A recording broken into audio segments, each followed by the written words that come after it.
Pandu and fire ছাৰ্ভিচৰ পৰা আহিছোঁ। আমি দেখিলোঁ যে ৰাতি নেৰানেপেৰা বৰষুণৰ ফলত মানে শিল গছ মাটি চব খহি আহিছে, কেইবা জেগাতো হৈছে।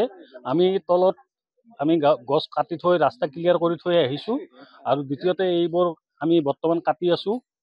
আৰু কামাখ্যাত ৰাতিপুৱা কামাখ্যা মন্দিৰৰ ওচৰতো গছ শিল বাগৰিছিল, আমি সেইবোৰো কাটি থৈ আহিছোঁ।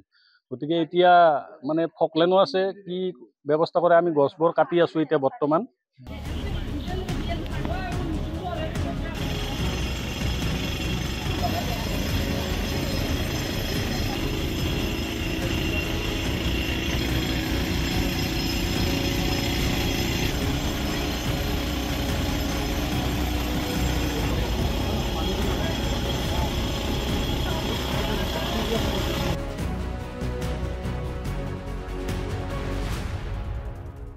পাণ্ডু এণ্ড ফায়াৰ ছাৰ্ভিচৰ পৰা আহিছোঁ।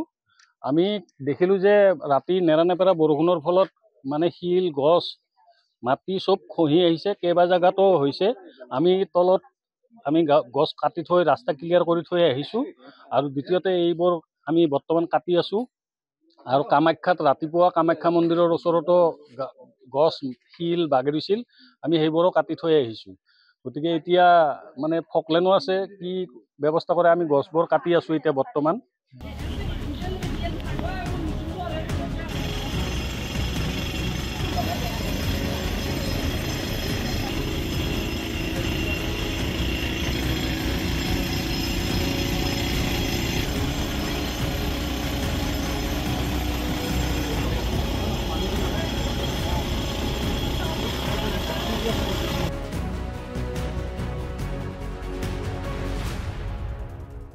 পাণ্ডু এণ্ড ফায়াৰ ছাৰ্ভিচৰ পৰা আহিছোঁ।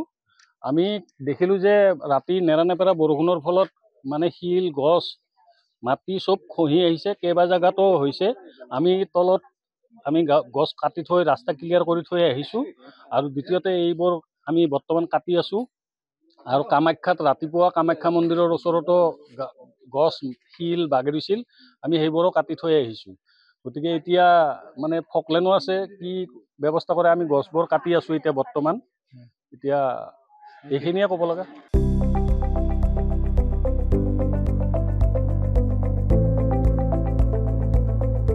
NB নিউজ, সহজ সৰল ভাষাত নৱভাৰতৰ কথা।